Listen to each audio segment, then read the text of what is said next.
Maiden fans, metal fans, a big welcome and a cheers. Welcome to my latest vinyl video on heavy metal record collecting, and carrying on with the theme of recent weeks. I've been doing a lot of Iron Maiden videos, really been getting into my Maiden collecting recently, so I thought I'd show you some more of my collection, some stuff I've had for a while and some new stuff. So here we go.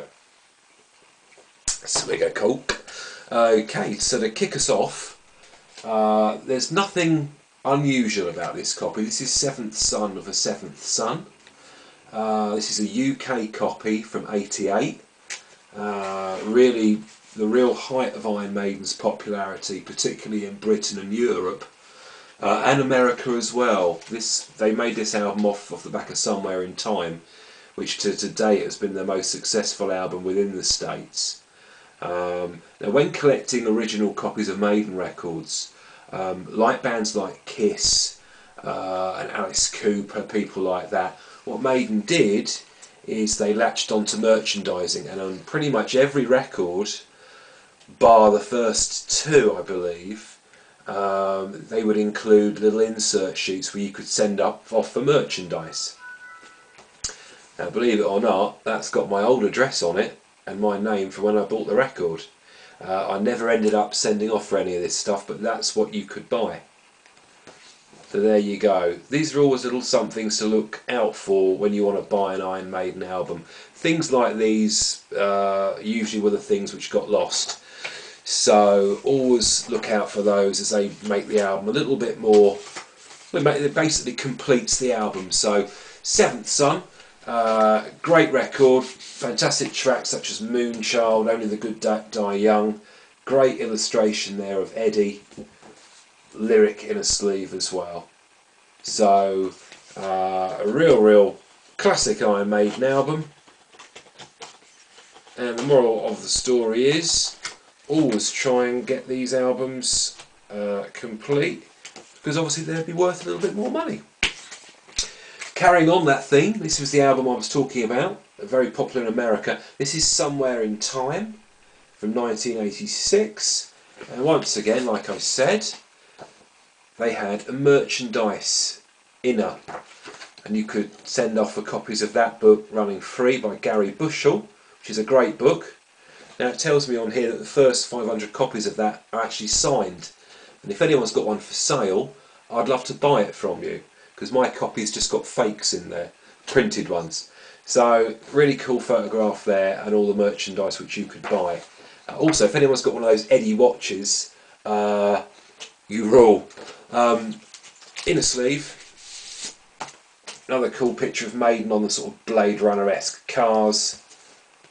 Inner as well, and one of the greatest album covers that Derek Riggs has ever been involved in, featuring fantastic illustration on the back of the band with Bruce Dickinson holding the brain. And if you look at this album, you can sort of look at this for days on end and you'll find little bits you've never seen before. So definitely one to pick up. Alexander the Great particularly is a fantastic epic, which is the last song on the album. So definitely one to pick up for your collection. This is a standard UK copy of No Prayer for the Dying from 1990. The first album to feature Yannick Gears on guitar. This is the inner sleeve. Now that picture was actually taken in Steve Harris's garden in Harlow in Essex, and on the back you got the lyrics. Now I believe the American copy of this came on red vinyl. The UK was only pressed, I believe, on black, so this is a black vinyl edition of No Prayer for the Dying. An unusual album. Bruce Dickinson said many years after this that it was a little bit rushed, and it wasn't what it could have been. It was all recorded on the Rolling Stones mobile in Steve Harris's back garden.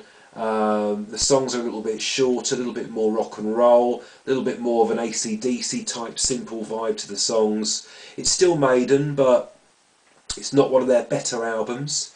But Maiden had never made a poor album, so as a so-so Maiden album is better than most bands. So that's another good one to pick up for your collection. Bear in mind that I haven't got the merchandise sheet with this. If anyone could tell me if it was ever produce with one, I'd like to know, because I actually bought this one on the day it came out and it never got one.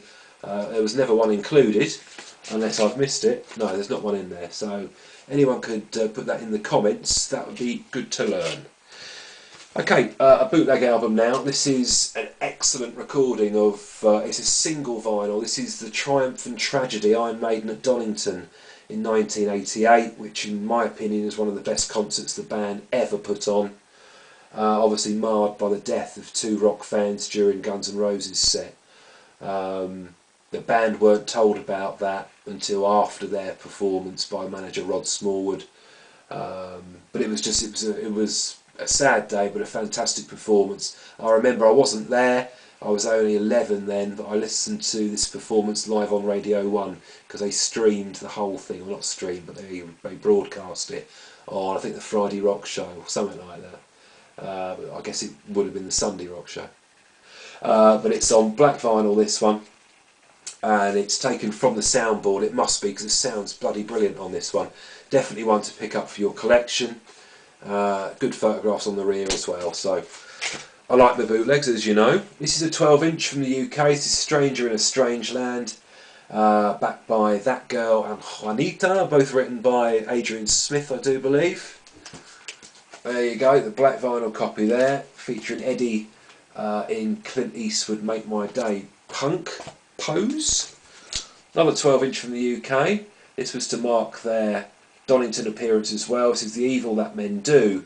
On the reverse it's got Prowler and Charlotte the Harlot re-recorded in 1988, obviously with Bruce Dickinson on vocals. And this one is immaculate condition, as you can see. Now this one's pretty rare.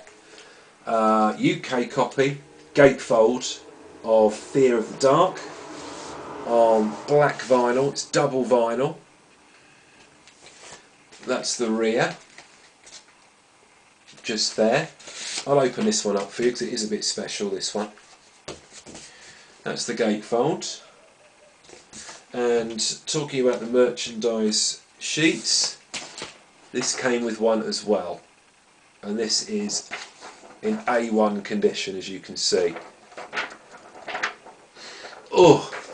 Just smell that lovely vinyl and smell that lovely printing. So that's definitely one to get hold of for your collection. That was Bruce's last album until 2000's Brave New World.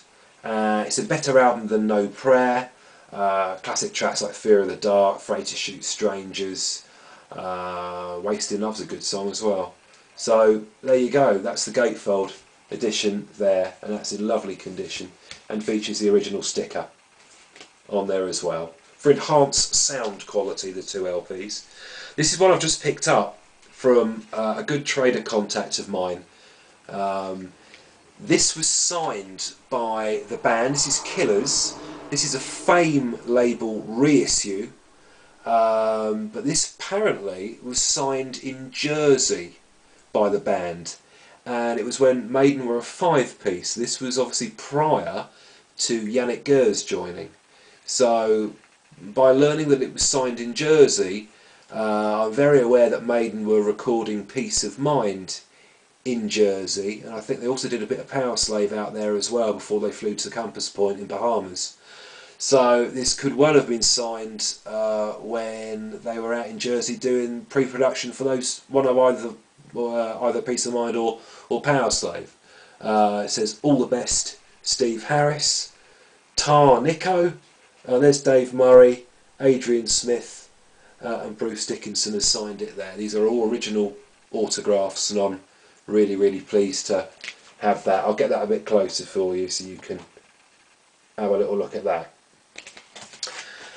Very cool piece, love it. Okay, this is Women in Uniform, another 12-inch. This is an original copy from the UK, back with Invasion and Phantom of the Opera, live at the Marquee, July the 4th, 1980.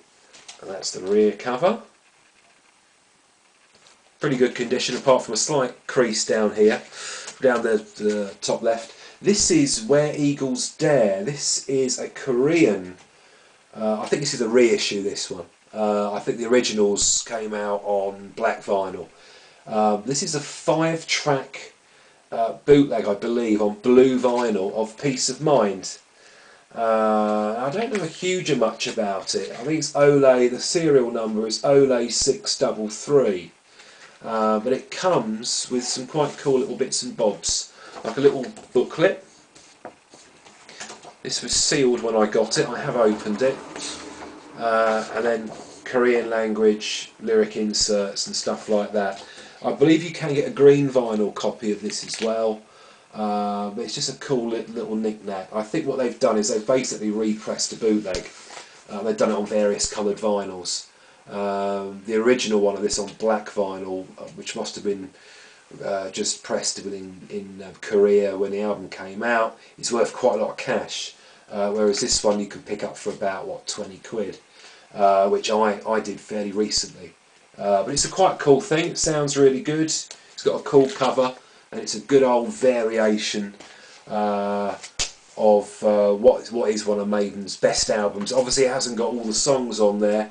It's got Where Eagles Dare, Revelations, Flight of Icarus, Quest for Fire and To Tame a Land. So no Die With Your Boots On, Still Life or The Trooper. So it's missing a couple of classic tracks for sure. But there you go. And just before I leave, I just wanted to show you something really cool that came today. Let me go and grab it. Now, I don't often do a lot of W.A.S.P, but I've just received this. This is the debut album on Toshiba EMI, W.A.S.P, Japan, and it includes lyric inner, and it's got the often missed poster, so I thought I'd show all you guys this. But it's one of my favourite albums of all time. There's a poster. It's definitely one of my favourite albums of all time. I think it's one of the best debut albums by any metal band ever. It's a fantastic record. The Japanese pressings are always the best. We all know that. So I had to get my hands on it. It's got the standard original issue inner, but it's a gatefold open up, and it's got a bio and lyrics as well. So I just thought I'd show you that as well, because that's my latest addition to my collection. So there we go, guys. I hope you've enjoyed the video tonight. It's going to be a lot more coming up. All sorts of metal, thrash metal, death metal, traditional metal, glam metal, all sorts of shit. So stay tuned, there'll be more videos. I've not posted one for a while, so I thought I'd do two tonight for you. So I hope you've enjoyed it. Rock on and let the metal flow, and I'll see you all soon. Cheers.